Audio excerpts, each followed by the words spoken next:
Good evening, I'm Duke Root, and our sports ticker is brought to you by the Nebraska Department of Health and Human Services. Maddie Harris and Jenna Rogers added to the Huskers' Big Ten title count as the Nebraska track and field team finished competition on Sunday at the Big Ten Outdoor Championships, with both the men and women finishing in the top 5. The Huskers swept the high jump titles as Rogers won on the women's side, clearing 1.84 meters, and Harris became a 3-time Big Ten javelin champion, throwing 58.38 meters for the win. Nebraska softball pitcher and utility player Jordy Ball was named a top 3 finalist for the USA Softball/ESPN Collegiate Player of the Year. Ball is the first Husker to be a top 3 finalist for the award, and she is a top 3 finalist for the first time after being a 3-time top 10 finalist. Former Nebraska volleyball All-American Merritt Beeson has been selected to train with the USA Volleyball Women's U23 national team for the U23 Pan American Cup, set for July 25th through August 2nd in Leon, Mexico. Beeson will be one of 18 athletes taking part in the training block at the National Team Training Center in Anaheim, California, from July 18th to the 25th. From that pool, 12 athletes will be chosen to represent the United States in Mexico. In the NFL, San Francisco 49ers star linebacker Fred Warner signed a 3-year, $63 million contract extension to make him one of the highest-paid linebackers in the NFL. He's a 4-time Pro Bowler and an All-Pro, and has only missed 1 game in his 7-year career. Our sports ticker is brought to you by the Nebraska Department of Health and Human Services. Call a timeout if you or someone you know is struggling or in crisis. The 988 Suicide and Crisis Lifeline is there. Call, text, or chat. 988. It's free, confidential, and staffed with trained counselors ready to listen and provide support. Coming up next is Hour 2 of Sports Nightly right here on the Huskers Radio Network. Coming to you live from Memorial Stadium, it's Sports Nightly. All the Huskers, all the time. Sports Nightly is presented to you by the NDOT Highway Safety Office, who remind you to buckle up and put the phone down. Looks in the pitch. Carey rips one through the left side. That's a base hit. Overbeek scores. Getting the wave is Cotton. He's around. He's burning up the line. Dives into home. It's a 2-run single for Dylan Kerry. And what a time for Nebraska to take their first lead, 10-8 Huskers. Took to the belt, the 1-1. Kale swings and drives a high fly ball to right. Malott to the track, to the wall, and it's gone. Kale Frost, a 2-run home run. And Nebraska's pushed the lead to 10. It's 12-2 Cornhuskers. Now the 3-1. Cusack swings and lines into left field, down for a hit. Williams will score standing up, and Nebraska has mercy ruled southeastern Louisiana and has rampaged through Baton Rouge with 3 mercy rule victories and the regional title in Baton Rouge in 2025. Now, here are your hosts, Jessica Coody and Nick Hanley, on the Huskers Radio Network. Live from Tiger Park in Baton Rouge, Louisiana, it's the first round of the 2025 NCAA Softball Regionals, featuring the 35-17 Yukon Huskies against the 19th-ranked 39-13 Nebraska Cornhuskers. Runners first and second with 2 outs here in the bottom of the 3rd. Outfield playing ball to pull. Jenkins with the 1-0. Jordy swings and drives this one to center. Going back, Kibling to the wall. It's gone! A 3-run home run for Jordy Ball. 7-0 Nebraska in the 3rd, and the 20th home run of the year for Jordy Ball.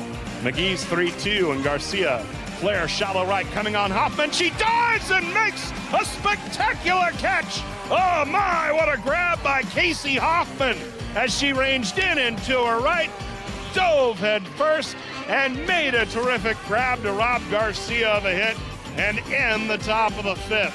2-0 the count with 2 outs. Jenkins deals. Ball swings, lofts this one to center indeed. Kibling back to the wall. It's gone! It's gone! Jordy Ball with the 100th home run of the year for Nebraska and her 2nd home run of the game. Getting into the line. And her 2-2, that's high, and it's all the way back to the screen. Bacon trying to score, and she slides in safely. And Nebraska finishes off the Mercy Rule win in the first round of the NCAA Regionals. 10-2 Huskers, the final. Nate Roar here live at Tiger Park in Baton Rouge, Louisiana, as we get ready for Nebraska versus Southeastern Louisiana. Jordy Ball to the plate for the Huskers. We're set to go. So now second and third, 2 outs for Hannah Kammensen, the left-hand hitter. First pitch, Kammensen swings and lifts a fly ball to left center. Tucker back into a right, to the wall, it's gone! 3-0 Nebraska! Hannah Kammensen leaves the yard! 3 in this inning for Nebraska. 6-1 Huskers in the third. The pitch. And Cusack swings and drives it. Center field and deep and gone! Grand slam! Ava Cusack and the Huskers lead 10-1. Brunson deals. Ball swings and lifts a fly ball to left. Colvin going back to the wall, and it's gone! Home run, Jordy Ball! 13-1 Nebraska.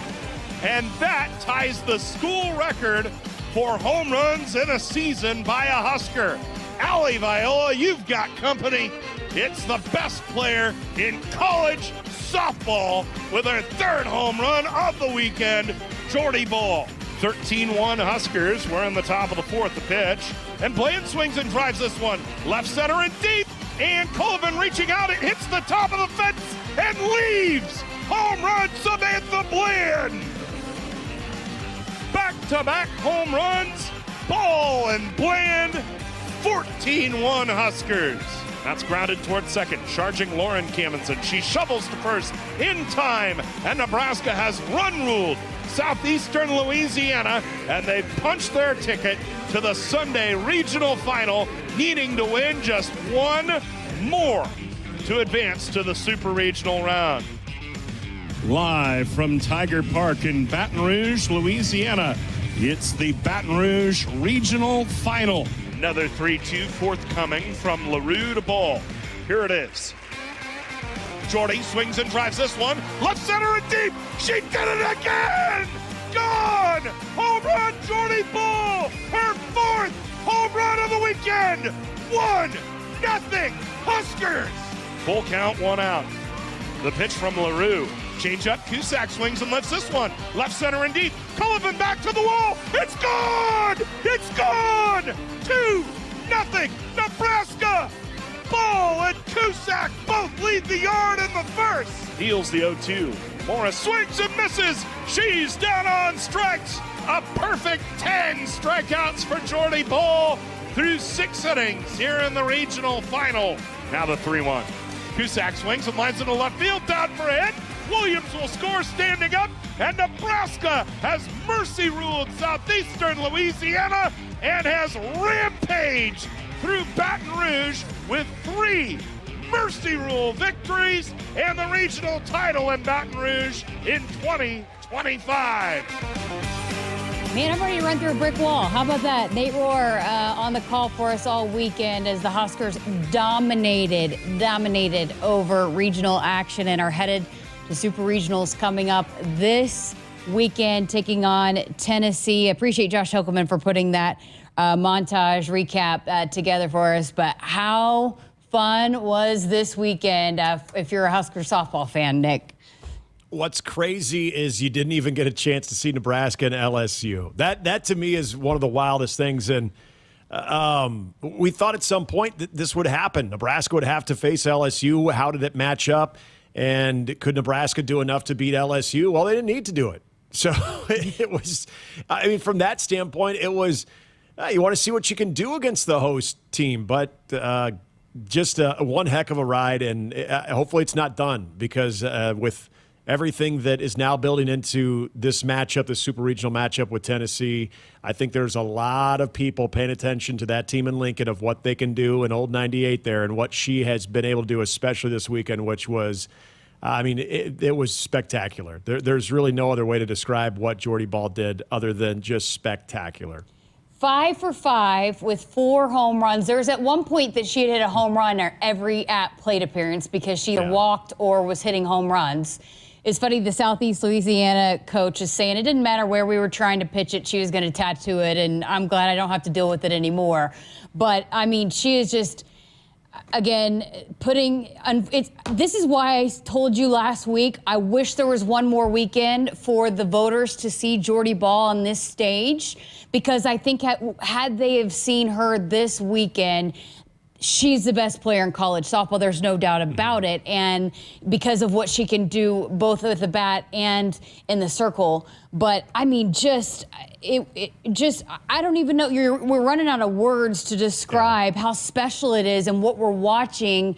And just, I know a lot of people have said a once in a generational talent. There's no doubt about it. But I think as much as, yes, we talk about Jordy Ball and she was the storyline, but I loved how her teammates really rose to the occasion. And when teams try to, when Southeast Louisiana or even UConn tried to pitch around her, they were like, all right, we got you. And so it was like, good luck trying to pitch around Jordy at this point, because I think you're starting to see this offense really come together, which we've been talking about. You asked Rhonda, I think it was after the Northwestern series, and she said we're not even at our peak yet. But I think this weekend we started to see what that peak could look like.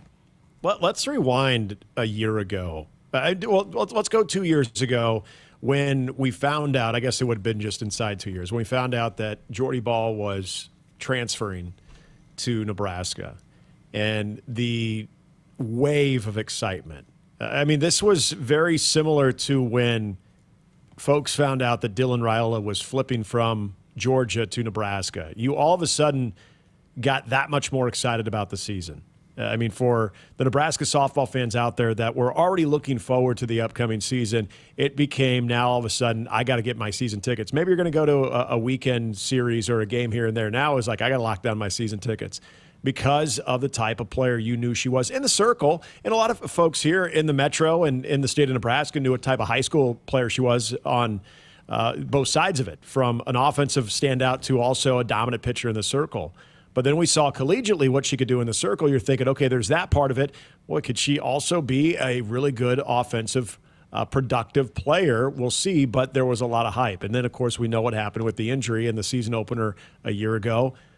This is the craziest thing, to think that someone actually not only was worth the hype, but exceeded it. I think when you look at her numbers this year, it's very rare that we can say somebody that was so hyped up for good reason. Well, and coming off an injury, exceeded that hype. And coming off the injury too. I mean, which makes it even more impressive, I think. Absolutely. And I think that was the other part of this, is we didn't know what to fully expect coming off of an injury like that, what it does to someone physically and even mentally, going through that grueling physical therapy and just the overall regimen of getting the strength back. Somehow she became even better. And I think that comes with maturity. I think that also comes with just understanding when you have a chance to sit back and watch the sport that you're playing from a different vantage point. That can also be extremely valuable to the right type of player, the right type of athlete. And I think what we've learned is Jordy Ball is that type of athlete that was able to use that time off and actually become a much more well-rounded, wiser player on top of a player that was already really, really good.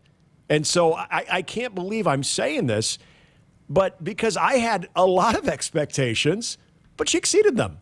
That's so rare in athletics. I mean, whether we're talking pro athletics, whether we're talking about collegiate, high school, whatever level, for someone to be so hyped up and to exceed it, that's rare air. And she's accomplished that. And I know she's named a top 3 finalist for Player of the Year.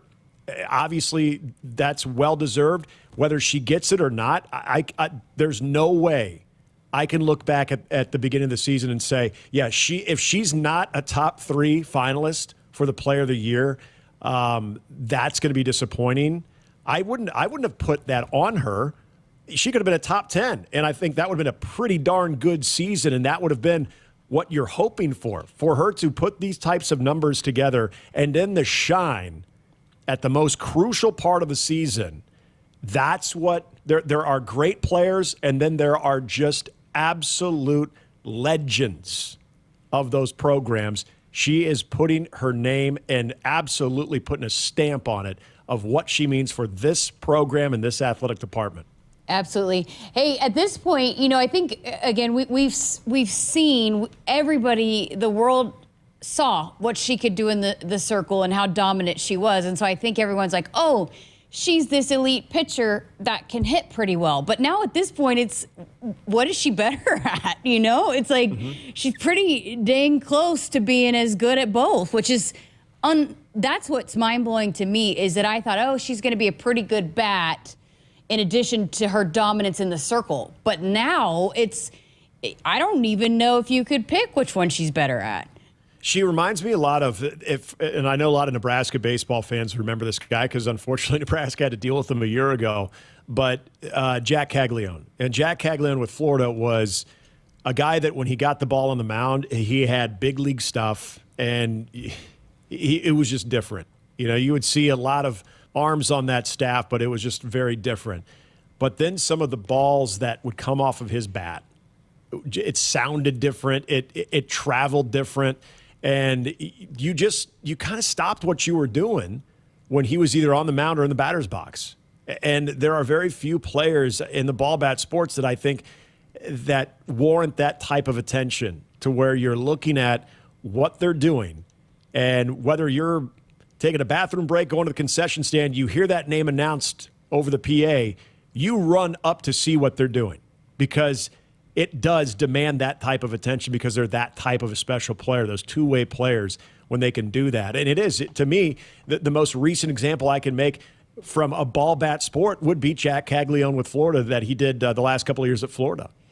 And again, she will be the first to say, she said it when she became just the fourth player in NCAA softball history to have 20 wins in the circle and hit 20 home runs. She said, I don't get those wins without my team, and none of this matters to her. What matters to her is that this team continues to win and has a chance to get to Oklahoma City and even compete for a national title, which I think is even cooler about her. And you could just tell how much her teammates appreciate and want to follow her, and how much belief she instills in that group. So we're going to keep talking softball, and headed to the Super Regional this weekend at Tennessee. We've got coming up in hour number 2, we're going to hear from Nicole Mendes. She is a national college softball analyst, graduated from OU, was gone, I think, just the year after Jordy got there, but has a great perspective on Jordy and just the weekend ahead in Super Regionals. But hey, we're also going to talk baseball, because the Big Ten tournament starts for Husker baseball tomorrow. So we're going to dive into all of that.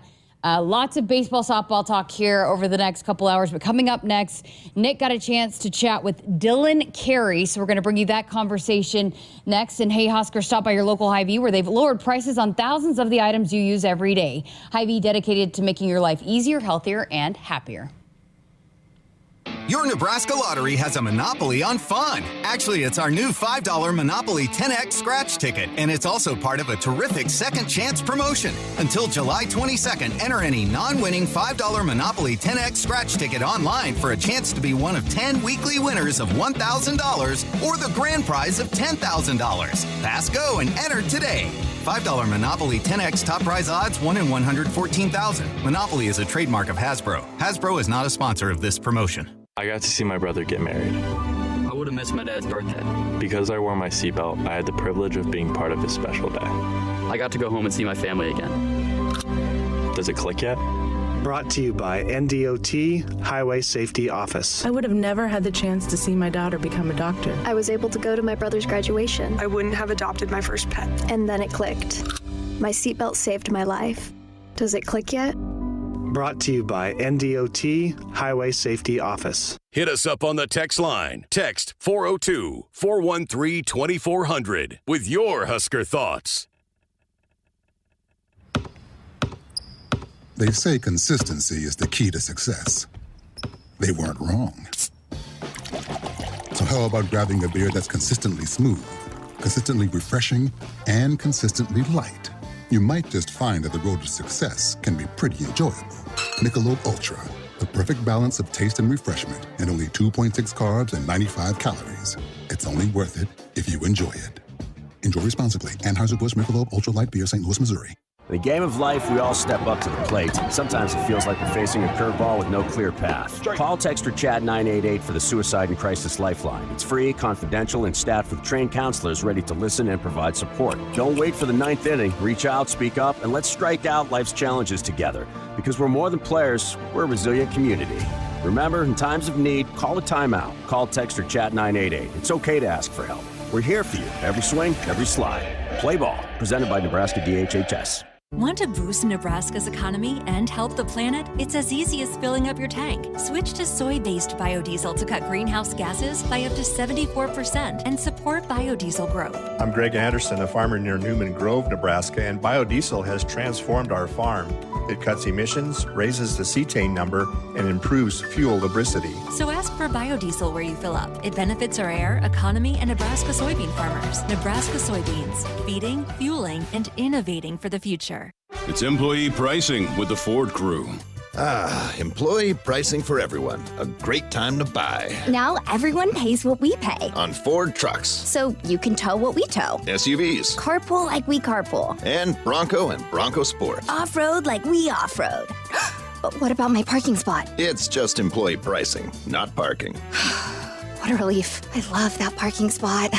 Now get employee pricing available across a full lineup of Ford trucks and SUVs. Employee pricing, you pay what we pay. Only from your local Ford dealer. Oh, should I make name tags for everyone? It's employee pricing for everyone. They don't actually work here. Can I still make them? Sure. Available on the purchase or lease of select new 2024 and 2025 Ford and Lincoln vehicles. U.S. residents only. Prior purchases and AXZD plan ineligible. Place a retail order or take delivery from an authorized Ford or Lincoln dealer stock by 7/7/25. Exclusions apply. See a participating dealer for details. Your Nebraska Lottery has a monopoly on fun. Actually, it's our new $5 Monopoly 10X scratch ticket, and it's also part of a terrific second chance promotion. Until July 22nd, enter any non-winning $5 Monopoly 10X scratch ticket online for a chance to be one of 10 weekly winners of $1,000 or the grand prize of $10,000. Pass go and enter today. $5 Monopoly 10X top prize odds 1 in 114,000. Monopoly is a trademark of Hasbro. Hasbro is not a sponsor of this promotion. Welcome back, Sports Nightly here on a Monday night. Busy week for the Ball Bat Sports. We've got, obviously, softball and Super Regionals. We're going to be talking a lot about that throughout the week. And then tomorrow night, we don't have Sports Nightly because Ben and myself will be out at Charles Schwab Field getting ready for the Big Ten tournament. Day one of the Big Ten tournament taking place tomorrow starting at 10, but it'll be Nebraska taking on Michigan State at 6 o'clock. Looking forward to this one and looking forward to this interesting new format that I know is getting a lot of conversation around the Nebraska fan base, especially on if Nebraska can take care of business, what Friday night might look like against the number one seed. Got to get there, and we'll see what happens when Nebraska plays on Friday. They will be there against Oregon, but the question is, will they be playing to advance to the semifinals, or will it be the final game of the regular season? But one guy who's been around this program, has been around the Big Ten tournament, had a really good weekend against Purdue and solidifying Nebraska's run into the Big Ten tournament, is junior shortstop Dylan Kerry out of Castle Rock, Colorado, joining us. DC, how's everything? I know you guys are settled into Omaha, ready to get going tomorrow, but how is everything just getting down there and just preparation for tomorrow? Yeah, I mean, we had practice earlier this morning at 10 a.m. Early wake-up call than usual. Usually we practice later in the day, but no worry there. We head out to Omaha at 3 p.m., so that's exciting. We're excited to get out there and get after it. When you guys look at just feeling confident in how you're playing right now, you look at – I go back to the Michigan series. You guys take the first two out of that one. Could have won that Sunday as well. Almost get a 3-game sweep. And then kind of an interesting situation. You find yourself in West Lafayette. You got some weather delays going on and whatnot. A tough loss in Game 2, but you bookend that series with very solid performances. That 8-run come-from-behind win to set the series tone on Thursday.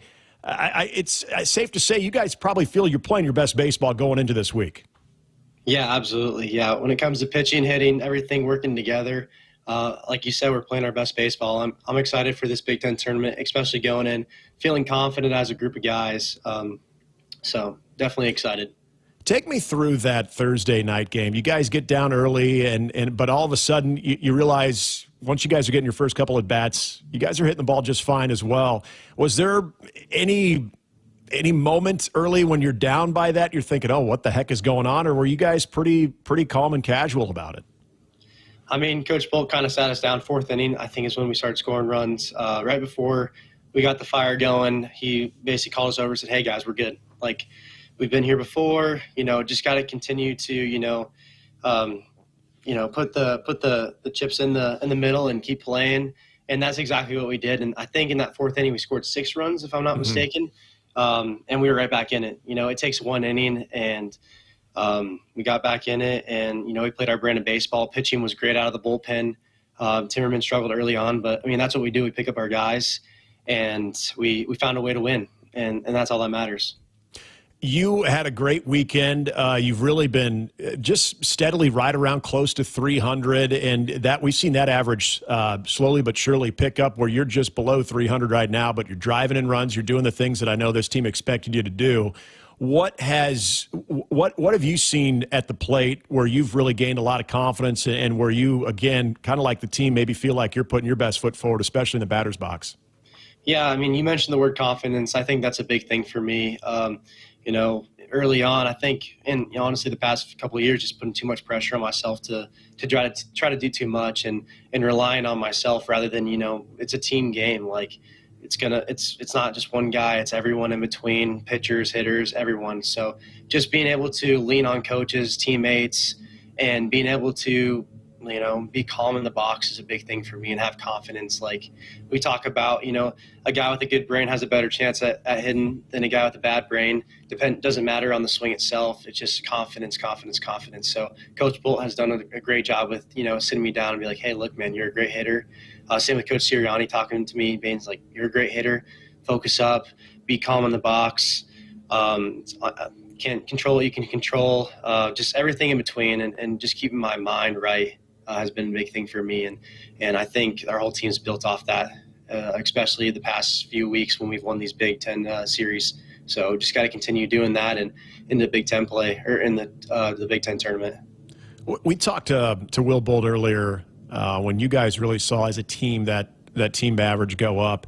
He talked a lot about the committed swings, and there are going to be times that maybe with those committed swings, there could be a pitch where you maybe look a little foolish. But for people out there that are curious about what that means, what that attack and that committed swing is, how do you describe that, especially how it applies to you? Right, yeah, you can't be getting caught in between. Sure, you're going to sometimes look a little funny up there, missing a slider, but you're hunting that fastball. That's just baseball. And having that confidence, again, what we were talking about earlier, is a big thing. Being able to have confidence with your bat speed moving through the middle of the field. And if you're doing that, you've seen what we've done. We've been able to slug and score more runs than we have in the past. So it's been a big thing for us again, and something I'm happy we've really stepped on the gas doing. We're talking to junior shortstop Dylan Kerry, Nebraska, taking on Michigan State to open up the Big Ten tournament tomorrow night. So you've seen the old format. You know what this new format is going to look like with the pool play. And I don't know. In Colorado, when you were playing Little League and select ball, getting ready for high school ball, did you guys have tournaments that were similar where you play sort of the round-robin pool play? Because that's kind of what this seems like a little bit. Yeah. You had your little – whoever was seated high, you went and played at their place. And, yeah. That's kind of how it was for me. So this is a similar thing. Of course, it highlights the guys that have done well. The first top 4 guys, or is it top 4 or top 5? Top 4, yeah. Top 4, yeah. Top 4 guys. See, I'm not even worried about that. I'm just focused on game 1. But top 4 guys get rewarded. But at the end of the day, you're just playing baseball, and the only thing that matters is winning. And we're focused on this game 1 against Michigan State. We faced this lefty last year. We've seen him before. So just continuing to keep our foot on the gas and play ball. Yeah, and that's where I wanted to go. I know you've faced, and a lot of the guys that are going to be swinging a bat tomorrow night have faced Joseph Giroir. What is it about him that has just made not only you guys in the past, but every team in the Big Ten have struggles against him? What challenges does he present for you guys tomorrow night? Honestly, I'm not really focused on the challenges he's had on guys, but focused on what we're going to do at the plate. The biggest thing for us is, again, being confident in our approach. So just continuing to, be through the middle of the field and adjust off speed and, have bat speed through the middle of the field. So that's what we're focused on, and that's what we're going to do. And, I go back to, and this is where I look at you guys, and with maybe a handful of other teams in this tournament, you go back to all the way that second game of the year, you're facing one of the premier pitchers from Vanderbilt. Then you're seeing all these other great arms throughout the season. You in your career at Nebraska, you have seen some extremely electric arms. This is no disrespect to Joseph Jurwar or anyone you guys are going to see in this tournament, but I'm assuming whatever you see on the mound is not going to overwhelm you as far as stuff that you haven't seen already to this point, right? Right, yeah, we've faced the best in the country, so just going out there and playing our brand of baseball is what we're going to do. The overall talk I know amongst the fan base right now is this tournament setting, is it fair when it comes to tiebreakers and things like that? I'm assuming, again, you guys don't really get yourself caught up into that. You take care of business, things will work out, and that's where the mindset is right now? Right, yeah, absolutely, sure. It rewards the 1 through 4 seed, but we're focused on game 1, and we can go win that game and making the Oregon game meaningful. At the end of the day, it's baseball, so can't make it bigger than it is. And you've experienced it. You saw it last year. Further along you guys get in that tournament with games of even more significance, we see a lot more red in that stadium, and I know that especially if we get into a Friday night matchup against Oregon where that is to see who goes to the semifinals, I'm sure you're confident that there will be plenty of support with Husker Nation. Yeah, absolutely. With what we saw last year in the Big Ten tournament, there's no doubt that the fans are going to show up and support. We got the best fans in the country, and I stand on that for sure. I want to go back there last year. You guys go through that run. It was impressive. You lose the first game, and you know that your backs are against the wall. It felt confident you're still going to the NCAA tournament, but you guys still wanted to win that tournament in Omaha. You guys put together one heck of a run going forward, but you're there on that Sunday playing for a title with essentially a College World Series type crowd. Just for you, what were the emotions like before you guys even saw the first pitch thrown, and what was that like throughout that game? I mean, it was momentum on our side, and the fans had our back. That's as easy as the thing I can say for it. They had our back the whole game. No matter the situation, they were there for us, and just seeing that's just so rewarding. Being a Husker, it's definitely something I'll never forget in my entire life. I'm not going to keep you much longer, but I did want to ask, going back to your game, we talked a little bit about the offensive side of it, but I know Ben and I have made this point several times on the air, watching so many challenging plays that I think any high-level college shortstop would have. You continue to make it look more and more routine. How much of just the overall emphasis have you put on in the last 2 years of fielding at that level, at this level of college baseball? And where do you feel like you've grown the most defensively? Yeah, I mean, I'll kind of take you through it. Freshman year, I learned a lot from Bryce Matthews and Max Anderson. And, just making that transition over to shortstop, I've been challenged by our coaches and players on our team to, have better range, get to any ball you can, lay out anytime you can, just continuing to, at the end of the day, put the sweat in the bucket and continue to work. And eventually it's got to me where I am today, where I just feel so confident out there being in the field that I'm going to make every play, every ball that's hit at me into the 6-hole or up the middle, I'm there. So it's just the confidence that the coaches and the teammates have put in me has allowed me to definitely play free and enjoy this game a lot. Has there been a play, because I can think of a couple, but has there been a play this year that even is solid and as consistent, and again, how routine you make it look, that it even surprised you that you either got to a certain ball or were able to get enough on it to get a guy out on a close play? Is any one play come to mind? There was a play. So against Michigan, yep.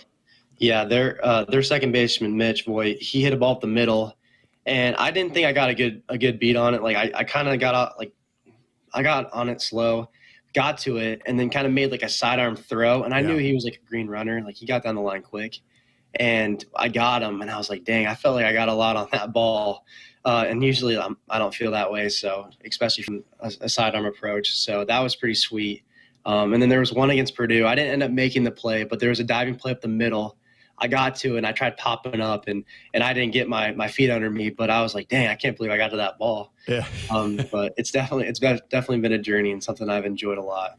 Yeah, the Friday night Michigan game, it was one that I was definitely remembering, and I just remember we couldn't believe that first of all you were able to secure that ball because it looked like that had base hit written all over it going to the middle, and it took it wasn't either a long or a short hop, it was an in between hop, and you kind of had the glove a little bit more towards your backside to secure that, and then to be able to rotate your body and actually get the throw there between handling that one and being able to actually have an accurate, just seed-like throw, that was impressive, my man. We were in awe, and at this point of the year, we're never usually in awe when you make those plays, but that one had us going. Yeah, that was a fun one for sure.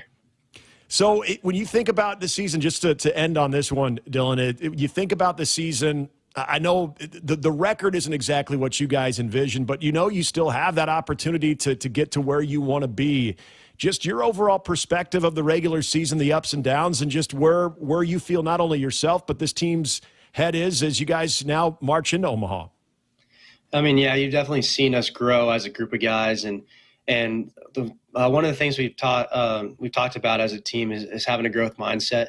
The first half of the year wasn't great for us, and you have a response, and that's also been something we talked about. How are you going to respond? You lose game one, or you have a tough first half of the season. How are you going to respond? What's your mindset? You're going to have a growth mindset, fixed mindset. So just having this team be in such a growth mindset and focusing on the little things, the wins we have, and continuing to respond each and every day has been great for this team, and something that we're going to bring into this Big Ten tournament. And I'm just excited to play with these guys for sure.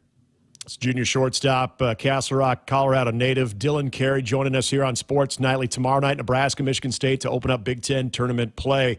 DC, really appreciate you spending time. All the best tomorrow. Look forward to seeing you out the park, and we're hoping that this thing is going all the way through the weekend and try to defend that title, my man. Best of luck.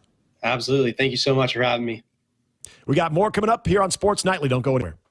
In the game of life, we all step up to the plate. Sometimes it feels like we're facing a curveball with no clear path. Call, text, or chat 988 for the Suicide and Crisis Lifeline. It's free, confidential, and staffed with trained counselors ready to listen and provide support. Don't wait for the ninth inning. Reach out, speak up, and let's strike out life's challenges together. Because we're more than players, we're a resilient community. Remember, in times of need, call a timeout. Call, text, or chat 988. It's okay to ask for help. We're here for you. Every swing, every slide. Play ball. Presented by Nebraska DHHS. Make every drive exceptional with Woodhouse Hyundai. Lease the 2025 Hyundai Elantra Hybrid SEL for just $397 per month. And when you shop Woodhouse Hyundai, you can rest easy with Hyundai Owner's Assurance, America's best 10-year, 100,000-mile powertrain limited warranty. Visit us online at woodhousehyundai.com or woodhouseplacehyundai.com today. 36-month, 10,000 miles per year with approved credit, tax, title, license extra, first payment, and $299 doc fee due at signing. Stock number H250451. Offer expires 6/2/2025. See dealer for details. Hit us up on the text line. Text 402-413-2400 with your Husker thoughts.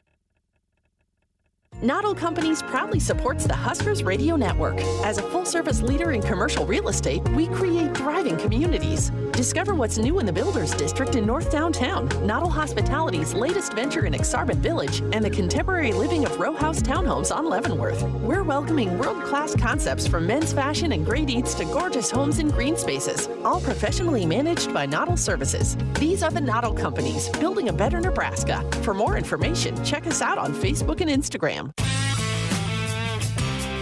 Dear Truckin' Awesome. Want more horsepower in the stable? The Tundra iForce Max is the most powerful Tundra ever. With its electrifying twin-turbo V6, you got everything you need. Saddle up the Tacoma TRD Pro. Its segment-first performance seats are designed to smooth out the shocks when the ride gets bumpy. The Toyota 4Runner is part mean streak, part wild side, and an all-around icon. Check out that signature power rear window, will ya? Yes, sir, Toyota trucks. Find yours at toyota.com. Toyota, let's go places. See your Omaha Metro and Lincoln Toyota dealers. Corwin Toyota of Bellevue, Village Point Toyota of Omaha, Baxter Toyota of La Vista, or Baxter Toyota of Lincoln. They say consistency is the key to success. They weren't wrong. So how about grabbing a beer that's consistently smooth, consistently refreshing, and consistently light? You might just find that the road to success can be pretty enjoyable. Michelob Ultra, the perfect balance of taste and refreshment, and only 2.6 carbs and 95 calories. It's only worth it if you enjoy it. Enjoy responsibly. Anheuser-Busch Michelob Ultra Light Beer, St. Louis, Missouri. On game day, every play counts. Now imagine having the same level of control in your field. Valley is where farming meets end zone efficiency. With AgSense remote irrigation technology, farmers become the MVPs of their fields. Real-time, play-by-play control means you're always ahead of the game. Score big with simplified irrigation technology from Valley, improving your life both on and off the field. Find your local Valley dealer at valleyirrigation.com. In the game of life, we all step up to the plate. Sometimes it feels like we're facing a curveball with no clear path. Call, text, or chat 988 for the Suicide and Crisis Lifeline. It's free, confidential, and staffed with trained counselors ready to listen and provide support. Don't wait for the ninth inning. Reach out, speak up, and let's strike out life's challenges together. Because we're more than players, we're a resilient community. Remember, in times of need, call a timeout. Call, text, or chat 988. It's okay to ask for help. We're here for you. Every swing, every slide. Play ball. Presented by Nebraska DHHS. The Huskers Radio Network Broadcast Center is sponsored by Akrs, the Midwest premier John Deere dealer, supplying the equipment and service to advance agriculture and much more. Akrs, solutions for every field. Welcome back to Sports Nightly with Nick Hanley. I'm Jessica Coody, and Nick, it's starting to come down here at the stadium. I know that there's some warnings across the state. Hopefully everybody's staying safe and weather aware. Up there's some lightning, so I guess it's about to hit us. I don't know. Again, I'm not the weather expert, so if something happens and we need to head to the shelter, someone call us and let us know on the Woodhouse hotline. This is, again, where our old friend Greg Sharp was on top of it. Yes. Is on top of it as some meteorologists, too. Oh, yeah. I think there might have been some meteorologists that were getting their cues from old Sharpie, too. But, yeah, I know I'm hearing we're about an hour away from getting hit with some stuff, too. So, yeah, hopefully everybody's being safe out there. Because I know it's going to be chillier tomorrow, but we're hoping that the weather holds up. But I know there's a chance of rain tomorrow for the tournament. And we know there's only that tight window to get games in. So, hoping that we're not starting that thing at like 8:30 or 9 tomorrow night. Yeah, it always seems to tournaments, right? Yep. You never know. I do want to talk more about that, but I'm going to save it for hour 2 because we just have 2 quick segments here left here of hour 1. So we're going to dive into baseball coming up in hour number 2. But, continuing talking softball, and again, Nebraska advances to face Tennessee. So it's the 7-10 matchup, and there's going to be a lot of eyeballs on that. I know it's one of the more intriguing super regional matchups. A lot of people excited for that matchup.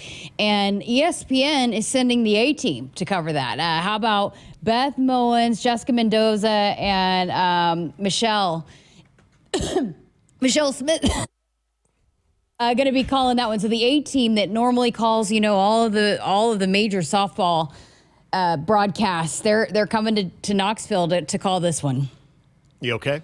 Yeah, sorry about that. I thought Michelle Smith brought up some type of reaction. I don't know what that was.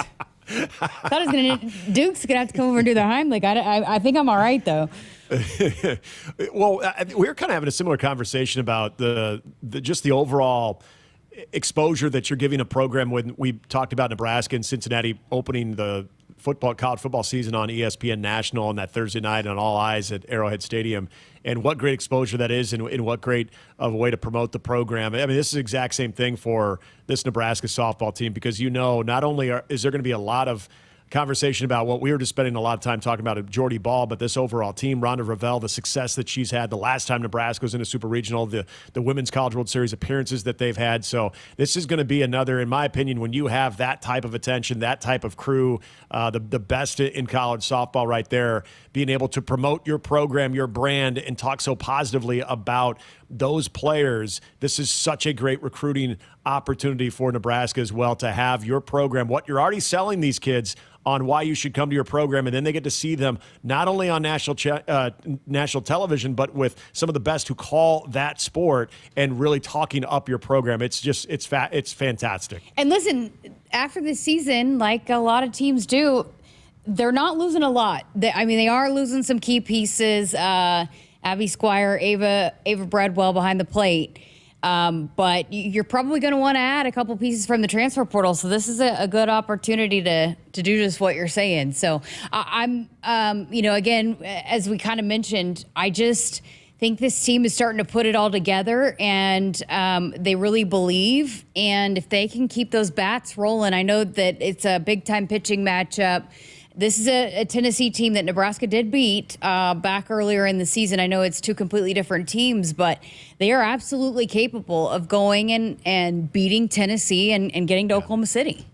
And I think that's why ESPN2 is taking this one, or the ESPN, the A team, the ABC ESPN A team is going there, because I think they understand that this is as good of a 1-2 matchup as you're going to get, as far as the parity there, and the fact that this one could go either way. I don't think it's because of, well, Tennessee's that good and we just want to be able to cover them. I think it's there's the Jordy Ball factor of this. There's the Jordy Ball. We all remember at Oklahoma, but now look what she's doing at Nebraska, because she's actually swinging the bat as well. So I think that there's the player storylines, but I think more than anything, you're sinking your teeth into this particular super regional, because this one could go either way. And I don't think anybody's going to be surprised if Nebraska does indeed make the Women's College World Series. You know what's great, too, for the Huskers going into this one, because they were able to run roll and then also just get out so far ahead in front of teams, Jordy didn't really have to pitch that much either. Right. So I know you get some time and get some rest here, and I know that's what the team was doing today is focusing on the recovery part of it. They got back late, like 4 a.m., and so they'll get ready, and then they'll get prepared to face Tennessee. But she didn't have as heavy of a workload as some of the aces did over the weekend, because they were able to take care of business early and get ahead. And so they were able to pull her in some games, and then she didn't have to go the distance on Sunday. And that's huge, because, and this goes back to, I know she is proving to us that she's not slowing down in hitting that wall with this season after that injury. I know when I was talking to Nate Rohr a couple of weeks ago, he said that was the one surprising element about Jordy Ball, is there's been no drop-off as the season has gone on. She's only gotten stronger. But any opportunity that you have a chance to reduce that workload, you are going to take it. And so absolutely, the 100%, that is a huge advantage for 98, but especially for Nebraska. Hey, Huskers, stop by your local Hy-Vee, where they've lowered prices on thousands of the items you use every day. Hy-Vee, dedicated to making your life easier, healthier, and happier. Got to get to our final break. We're back to wrap up hour number 1 next. Consistency is the key to success. They weren't wrong. So how about grabbing a beer that's consistently smooth, consistently refreshing, and consistently light? You might just find that the road to success can be pretty enjoyable. Michelob Ultra, the perfect balance of taste and refreshment, and only 2.6 carbs and 95 calories. It's only worth it if you enjoy it. Enjoy responsibly. Anheuser-Busch Michelob Ultra Light Beer, St. Louis, Missouri. Hit us up on the text line. Text 402-413-2400 with your Husker thoughts. It's employee pricing with the Ford crew. Employee pricing for everyone. A great time to buy. Now everyone pays what we pay. On Ford trucks. So you can tow what we tow. SUVs. Carpool like we carpool. And Bronco Sport. Off-road like we off-road. But what about my parking spot? It's just employee pricing, not parking. What a relief. I love that parking spot. Now get employee pricing available across a full lineup of Ford trucks and SUVs. Employee pricing, you pay what we pay. Only from your local Ford dealer. Oh, should I make name tags for everyone? It's employee pricing for everyone. They don't actually work here. Can I still make them? Sure. Available on the purchase or lease of select new 2024 and 2025 Ford and Lincoln vehicles. U.S. residents only. Prior purchases and AXZD plan ineligible. Place a retail order or take delivery from an authorized Ford or Lincoln dealer stock by 7/7/25. Exclusions apply. See a participating dealer for details.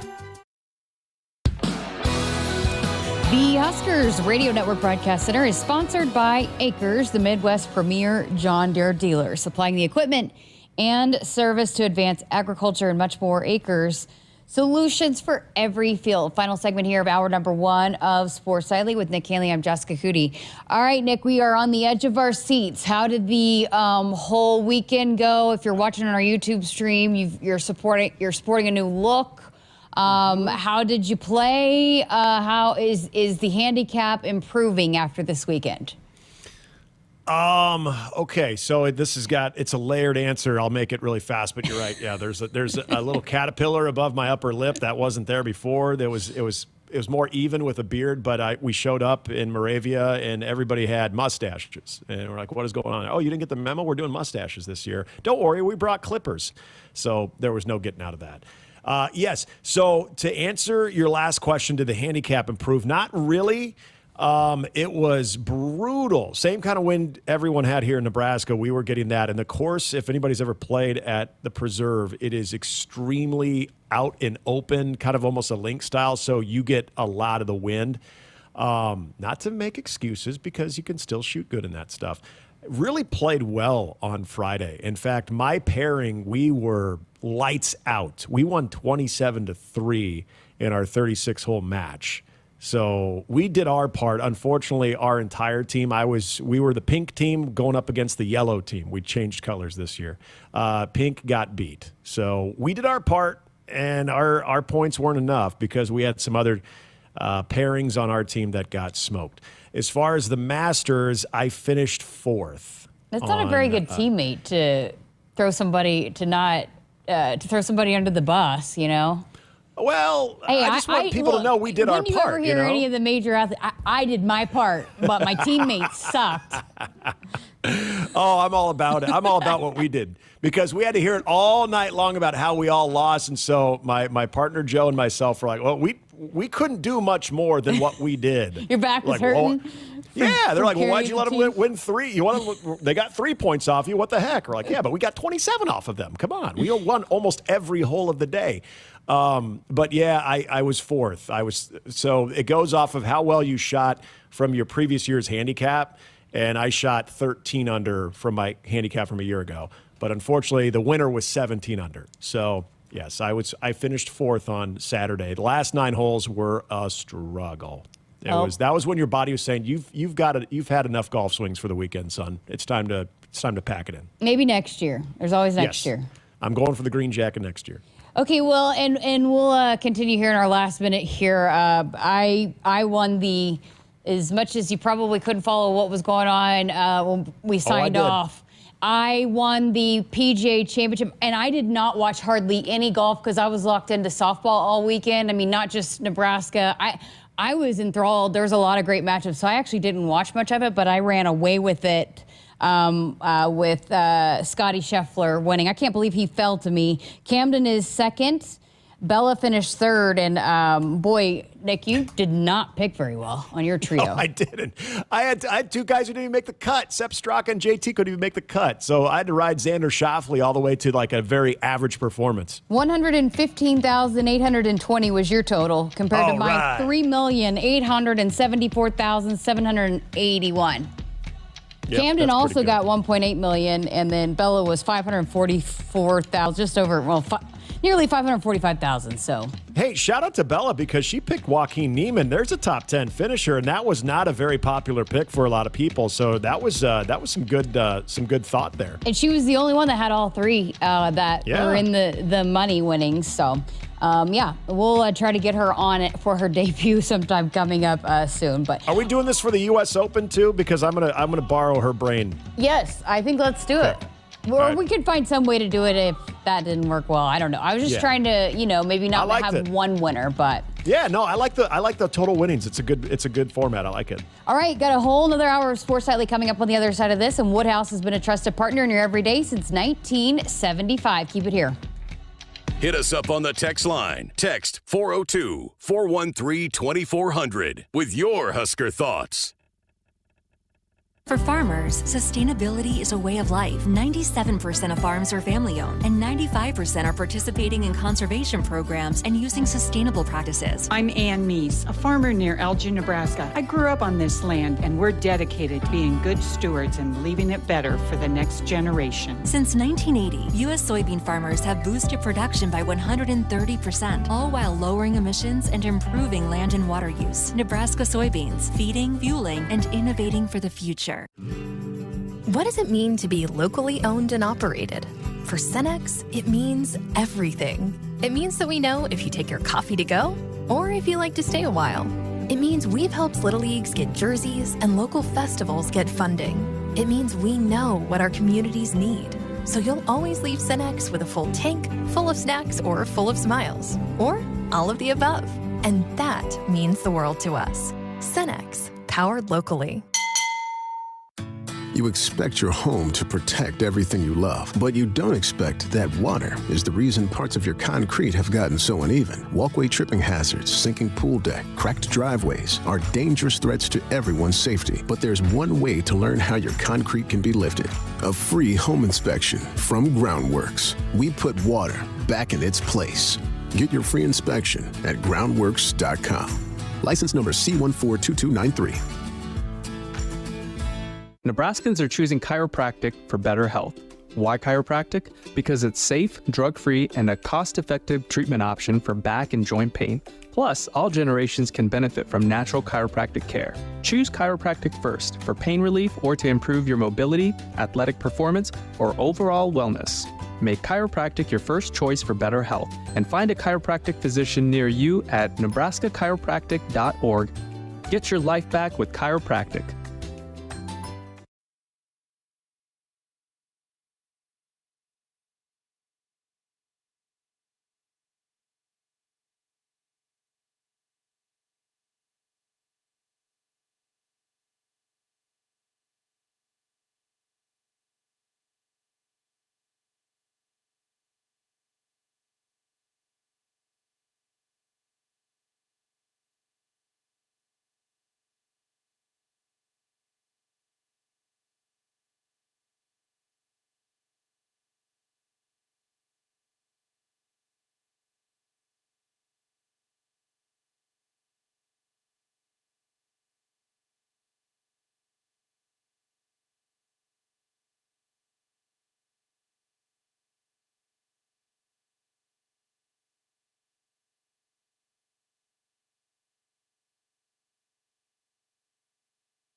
Good evening, I'm Duke Root, and our sports ticker is brought to you by the Nebraska Department of Health and Human Services. Maddie Harris and Jenna Rogers added to the Huskers' Big Ten title count as the Nebraska track and field team finished competition on Sunday at the Big Ten Outdoor Championships, with both the men and women finishing in the top 5. The Huskers swept the high jump titles as Rogers won on the women's side, clearing 1.84 meters, and Harris became a 3-time Big Ten javelin champ, throwing 58.38 meters for the win. Nebraska softball pitcher and utility player Jordy Ball was named a top 3 finalist for the USA Softball/ESPN Collegiate Player of the Year. Ball is the first Husker to be a top 3 finalist for the award, and she is a top 3 finalist for the first time after being a 3-time top 10 finalist. Former Nebraska volleyball All-American Merritt Beeson has been selected to train with the USA Women's Volleyball U23 national team for the U23 Pan American Cup, set for July 25th through August 2nd in Leon, Mexico. Beeson will be one of 18 athletes taking part in the training block at the National Team Training Center in Anaheim, California. From that pool, 12 athletes will be chosen to represent the United States in Mexico. Our sports ticker is brought to you by the Nebraska Department of Health and Human Services. Call timeout. If you or someone you know is struggling or in crisis, the 988 Suicide and Crisis Lifeline is there. Call, text, or chat 988. It's free, confidential, and staffed with trained counselors ready to listen and provide support. Coming up next is Hour 2 of Sports Nightly right here on the Huskers Radio Network. Coming to you live from Memorial Stadium, it's Sports Nightly. All the Huskers, all the time. Sports Nightly is presented to you by the NDOT Highway Safety Office, who remind you to buckle up and put the phone down. Looks in the pitch. Carey rips one through the left side. That's a base hit. Overbeek scores. Getting the wave is Cotton. He's around. He's burning up the line. Dives into hole. It's a 2-run single for Dylan Kerry. And what a time for Nebraska to take their first lead, 10-8 Huskers. Took to the belt, the 1-1. Hale swings and drives a high fly ball to right. Malott to the track, to the wall, and it's gone! Cale Frost, a 2-run home run. And Nebraska's pushed the lead to 10. It's 12-2 Cornhuskers. Now the 3-1. Cusack swings and lines in the left field, down for a hit. Williams will score standing up, and Nebraska has mercy ruled southeastern Louisiana and has rampaged through Baton Rouge with 3 mercy rule victories and the regional title in Baton Rouge in 2025. Now, here are your hosts, Jessica Coody and Nick Hanley, on the Huskers Radio Network. Welcome back. Hour 2 of Sports Nightly on this Monday, stormy Monday evening. Again, hope everybody is staying safe here tonight. Nick, I think it's coming at you. I think it's about to move through Lincoln, but it looks like it's headed your way again. Fantastic. I think the last time we had severe weather, the tornado sirens were going off during the show, and you were in the basement, just rolling through. No big deal. Yeah, I just said the only difference would be I would just have more company down here. It would just be my wife and son would be down here joining me, but they'd be fine. So yeah, I'm in the safest part of the house. Well, we will not be on the air this time tomorrow because we'll have Husker baseball in the Big Ten tournament. So wanted to spend some time diving into that and previewing that, but I don't know if maybe, because we talked about the format a little bit last week. I was not aware of all of the kind of scenarios going into it until this, and I don't know if, a lot of the people that follow Husker baseball and the Big Ten baseball tournament knew how it was going to be set up going into it, but my timeline has been flooded with people not happy with how this thing is and just the format of it. So I guess, now going into it, what are your thoughts on it? You think there's going to be some unhappy, not just Nebraska, but across the conference, maybe some unhappy teams with how this thing is set up? I do. And I think that this is when you had asked me what I thought about the tiebreaker situation. I said I didn't like it. And precisely for the reason that we could run into where you're playing a game Friday night against the number 1 seed in this entire tournament, and it's a meaningless game, meaning that Oregon already beat Michigan State, and if Nebraska were to lose to Michigan State, they could still beat Oregon, and Oregon's going to go. And you're thinking, well, wait a minute, they'd both be 1-1, and Nebraska has a head-to-head over Oregon. Well, it's not the tiebreaker. The tiebreaker is because Oregon's the higher seed. So any type of tiebreaker, it does not include head-to-head. And it's flawed because this is something the ACC does, and what the idea behind it is you're looking to take care of your top seeds because you want to see them get into the NCAA tournament. Well, the ACC is looking at their top seeds as we want to preserve their opportunity to host a regional. They know they're going to have the numbers in that conference to get plenty of teams in, but they want to make sure that they're getting as many hosts in. The Big Ten is trying to get teams in. And this type of format, in my opinion, doesn't necessarily promote getting the most in. You could have a team like a Nebraska, for instance, it's going to have the home field advantage if they're playing, and the only way they're getting in the NCAA tournament is by winning the Big Ten tournament. And I'm not saying this thing should be catered around Nebraska, but for any team that's similar to Nebraska, where maybe you're playing your best baseball right now, but unfortunately your RPI is not high enough. Maybe you had some injuries, whatever the situation might be.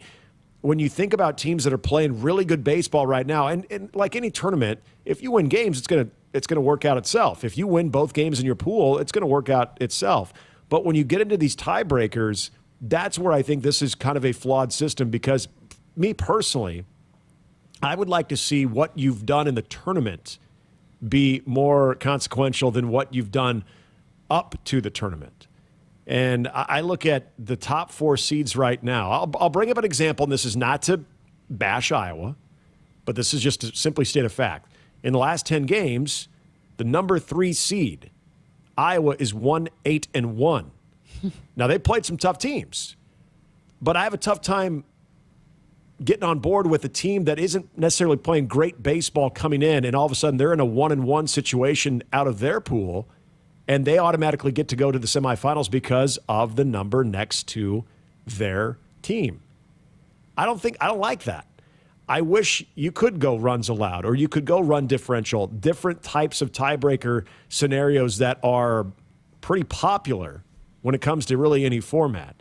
So I'm not wild about it from that standpoint. Now, here's the flip side. If Nebraska was a top 4 seed, would we be so up in arms? Probably not as much, but I think it does show you, because I'm going to bring up 5 teams right now from the 5 seed all the way to the 12 seed that are playing really good baseball right now, that at least in the last 3 weeks or their last 10 games are seemingly finding themselves a little bit, or at least going into Omaha on a bit of a heater. Nebraska being one of them. Indiana's another team. Washington's another team. Rutgers is another team. And Penn State's another team. All of those teams, though, if they lose one game, they're done. And I mean, that's essentially what it is. It's a single elimination for teams that are 5 through 12. Because if you lose one, even if you win that other game, you're in a head-to-head with the Oregon, UCLA, Iowa, or USC. They have the higher seed than you, and you're not going to win that tiebreaker. And so it's kind of anticlimactic. It has the opposite effect of what the ACC tournament is kind of going for. Because how many teams right now would you say are solidly in from the Big Ten in the NCAA tournament field? I would say you've got 3, in my opinion. That is Oregon. And Oregon, UCLA have a chance to host. So this is a big scenario for them for sure. Iowa is all of a sudden kind of play themselves out of it a little bit. They're going to have a showing in Omaha, where Iowa was looking like they were pretty comfortably in. All of a sudden, their RPI took a pretty nasty hit. And I also think that you're looking at a USC team that is most likely in. I would say Michigan is also knocking on the door, but I feel comfortable about 3 right now. I guess my point is, you're taking away an opportunity for a team like last year, with Nebraska, they had to win it to get in, right? So you're maybe losing out on getting another team from the conference in by having that opportunity to win the Big Ten tournament. Absolutely. And I think, you could look at, because I think Nebraska, before they got to the Big Ten championship game, they were feeling probably pretty good that they were going to make it in. But Penn State The team that they beat in the Big Ten championship, Jessica, that was a team that they had to win that game to get in. And they were they were the talk of the tournament. They were going on that great run. So that's unfortunately what you lose out is those teams that need the Big Ten tournament to get in. They need that automatic qualifier to get in because they won their tournament. And you're really not allowing that to happen. At least you're not having the same type of path that you've had in years past. And if this is how you want to go about it, and look, the coaches voted on this too. So I know it's easy to really pile on the Big Ten, but the Big Ten coaches voted. I don't know who voted for what, but it was enough coaches that voted on this to make it so. They'll reevaluate this thing. But if this is a situation where you want to have 12 teams involved, I say if you want to reward the top 4 seeds, give them first-round buys. Let 5 through 12, you seed them. 5 plays 12, 6 plays 11, so on and so forth. And then the winner goes on and takes on a 1, a 2, a 3, and a 4, and that's your second game is those top seeds' first game. And then you just kind of go from there. You could single elimination that. You could even double elimination that, however you want to do it. But now there are some upsides to this too. You know how many games you need to win to win a title in the Big Ten tournament, and that's 4. And that's very good on your pitching staff. What Nebraska had to go through last year, losing that first game, you go in the loser's bracket, you come out. That's why it's so improbable to do so, because at some point you just run out of pitching. But in this format, you win 4 games. There's no way of having to play 5 or 6 to win it. You have to win 4 games.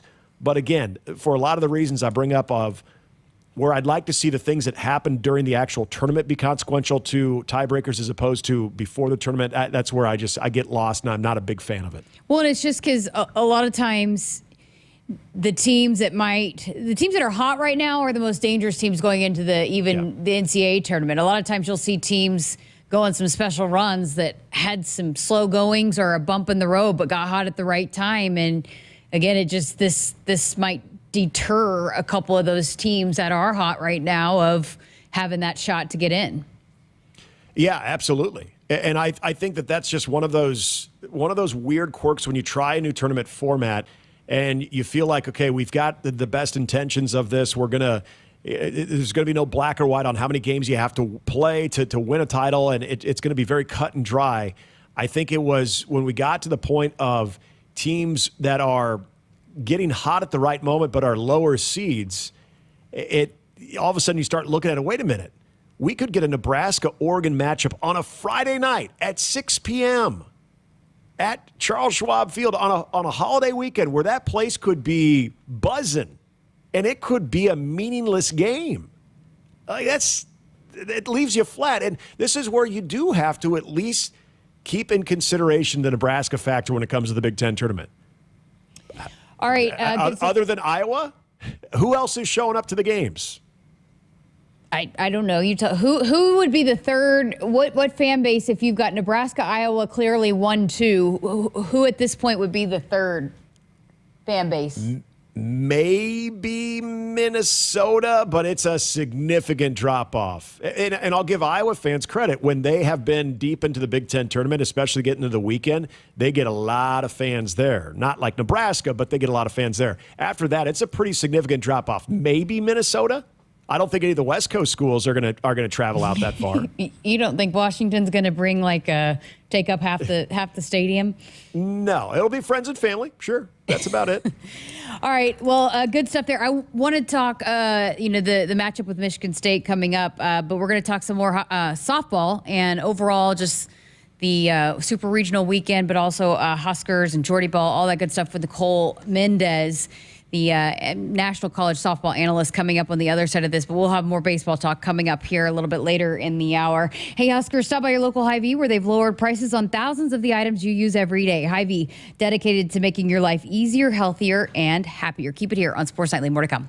Nebraska soybeans power everyday products, from Goodyear tires and Skechers shoes to soy-based turf and fire suppressants. These innovations replace petroleum and utilize other components of the soybean, leading to more sustainable products worldwide. I'm Doug Sadoff, a farmer near Trumbull, Nebraska. Thanks to cutting-edge research, soybeans are now in everything from tires to turf. It's amazing to see how these advancements are unlocking new potential for our crops. Soybeans are a win for every product and everyone. Nebraska soybeans, feeding, fueling, and innovating for the future. future. No need to hunt around for friendly service, low prices, quality products, and great experiences. You'll find it all with the local experts, Sapp Brothers Petroleum. If you're tired of tracking down another late delivery, it's time to consider Sapp Brothers, where we pride ourselves on delivering products on time or even ahead of schedule. With your safety our top priority. Switching is easy. Just shoot us an email or give us a call. And right now, when you contact Sapp Brothers for any of your fuel, propane, or lubricant needs, you'll be entered to win a guided pheasant hunt next fall. Visit sappbros.net/Huskers. Hit us up on the text line. Text 402-413-2400 with your Husker thoughts. Find the perfect blend of elegance and innovation at Infinity of Omaha. Lease the 2025 Infinity QX60 pure all-wheel drive for just $599 per month. Enjoy sophisticated design, groundbreaking technology, and a luxurious ride that redefines what's possible. Explore online at infinityofomaha.com or visit our showroom today. 36 months, 10,000 miles per year with approved credit. Tax, title, license extra for well-qualified returning Infinity lessees. First payment plus $999 down, $299 doc fee due at signing. Security deposit waived. VIN number SC358858. Offer expires June 2nd, 2025. See dealer for details. What does it mean to be locally owned and operated? For Cenex, it means everything. It means that we know if you take your coffee to go or if you like to stay a while. It means we've helped Little Leagues get jerseys and local festivals get funding. It means we know what our communities need. So you'll always leave Cenex with a full tank, full of snacks, or full of smiles. Or all of the above. And that means the world to us. Cenex, powered locally. If there's one thing Nebraska's known for, it's our beef. And Nebraska soybeans feed a lot of them, and even more pigs and chickens. I'm Jason Pinky, a farmer near Craig, Nebraska. Soybeans are vital for feeding our livestock, and they're also a powerhouse protein source for people worldwide. Our world needs protein, and Nebraska soybeans are making a difference. From tailgate grills to global plates, farmers deliver affordable, nutritious protein to build muscle and energy for everyone. Nebraska soybeans, feeding, fueling, and innovating for the future. Nebraskans are choosing chiropractic for better health. Why chiropractic? Because it's safe, drug-free, and a cost-effective treatment option for back and joint pain. Plus, all generations can benefit from natural chiropractic care. Choose chiropractic first for pain relief or to improve your mobility, athletic performance, or overall wellness. Make chiropractic your first choice for better health and find a chiropractic physician near you at nebraska-chiropractic.org. Get your life back with chiropractic. It's employee pricing with the Ford crew. Employee pricing for everyone. A great time to buy. Now everyone pays what we pay. On Ford trucks. So you can tow what we tow. SUVs. Carpool like we carpool. And Bronco Sport. Off-road like we off-road. But what about my parking spot? It's just employee pricing, not parking. What a relief. I love that parking spot. Now get employee pricing available across a full lineup of Ford trucks and SUVs. Employee pricing, you pay what we pay. Only from your local Ford dealer. Oh, should I make name tags for everyone? It's employee pricing for everyone. They don't actually work here. Can I still make them? Sure. Available on the purchase or lease of select new 2024 and 2025 Ford and Lincoln vehicles. U.S. residents only. Prior purchases and AXZD plan ineligible. Place a retail order or take delivery from an authorized Ford or Lincoln dealer stock by 7/7/25. Exclusions apply. See a participating dealer for details. Woodhouse has been a trusted partner in your everyday since 1975. Shop for your next vehicle with the home team at Woodhouse and the official auto dealer of Nebraska Athletics. Welcome back to Sports Nightly. I'm Jessica Coody, and we continue talking softball and Super Regional, the week leading into Super Regional weekend. And we welcome in National College softball analyst Nicole Mendes, who was on the call actually for the big upset down in College Station as the #1 seed for the first time ever gets upset in regionals. And so she was on the call for that for ESPN, has actually called some Husker games here over the last couple of years as well, but does a lot of great work and has a great knowledge on the overall landscape of college softball. And we go way back too, back to my days at Oklahoma. So Nicole, thank you so much for being here with us. Jess, whenever I saw your text and you said, hey, would you want to chat? I was like, absolutely, no doubt in my mind. Let's talk softball. Plus, you're one of my favorites. We do go way back. So. Well, again, a national champion at OU has a great perspective on, again, so many different things. So a lot of things I wanted to talk to you about. But let's start right there. What a weekend of regional softball action. And even though there was still maybe not a whole lot of upsets. We saw some competitive games really across the board, and no more excitement than what happened down there on the games you called at College Station. But just what was your perspective overall on the first weekend of this NCAA tournament for college softball? Well, I definitely am biased because I was calling that regional, but my gosh, that Sunday was intense. It was insane. It was a total battle between Texas A&M and Liberty. Those are two teams that battled it out. So I'm really excited because Oregon, they were battle tested. They almost lost in their own regional against Stanford, but they're going to be the matchup. UCLA, they kind of cruised. They're regional. They're set to face up South Carolina. One coast against the other. That's kind of how I think about that one. Just kind of had a great start to the season for both teams and then kind of plateaued a little bit. So I'm curious to see which one is really going to come alive and have a spark. Texas and Clemson, I don't know why, but in my head, they are so evenly matched. And I think it's because of the offense that Clemson is able to put up. And obviously, Tegan Cavan kind of leads the way for the pitching staff for Texas. That's going to be a battle. But talk about a pitching battle. You have Florida State and you have Texas Tech. Nigeria Kennedy, she has been one of the best pitchers in the nation, along with Jordy Ball, but one of the best pitchers in the nation for the past several years, transferred from Stanford to Texas Tech this year. A lot of new faces at Texas Tech, including their head coach. And there is a question of, can they get it done in 1 year? Can you basically build a team and make them effective, make them competitive from day one? And that's what they've done. But they have to run through the Knolls. And I don't know. History says that Florida State, they're supposed to be back in the World Series if you look at the past years. So they're hungry to get back. I think this one's going to be really interesting, kind of a tough battle in conference. You're going to have Arkansas and Ole Miss facing up against each other. Arkansas's hot, but the past 5 years, every single time they get close, they kind of drop the ball, and the moment gets too big for them. So I'm curious to see how Arkansas handles this super regional. Will they finally be able to punch their ticket, or is it going to be Ole Miss? They finished in the lower half of rankings for conference. They were in that 10 to 15 range. Are they going to be able to make it? Similar, you have Florida and Georgia, and they are two really, really good teams. Florida has been on an offensive tear, so I'm excited to see what they do. OU and Alabama, of course, I have to talk about this. The committee, they knew what they were doing. OU and Alabama, the last time they met up at a Supers, it was at Alabama. This time it'll be here up in Norman. But last time they met up, it was Alabama that won that Super, and they were able to take it to the World Series. So there's been a bit of a rivalry. And then, of course, have to round it out with Tennessee and Nebraska. Two arms just battling it out. You have Jordy Ball here at Nebraska, and then you have Carlin Pickens for Tennessee. But what I think it comes down to is offense. You're going to have great pitching, both sides, no matter what. What offense is going to be able to make the most impact? So that's kind of my outlook on the Super Regionals and what we have coming up this upcoming weekend. Yeah. A lot of storylines, right? And I so many. So I feel like there's more parity in college softball this year than maybe we've seen in recent years. Would you agree with that? I mean, I think this is the biggest. If you had asked me at the beginning of this year, hey, Ole Miss, they're going to be in the running for a Women's College World Series bid. Like, they're going to be in a Super. If you'd asked me Liberty, although Liberty was my wild card to make it to the World Series, so you never know.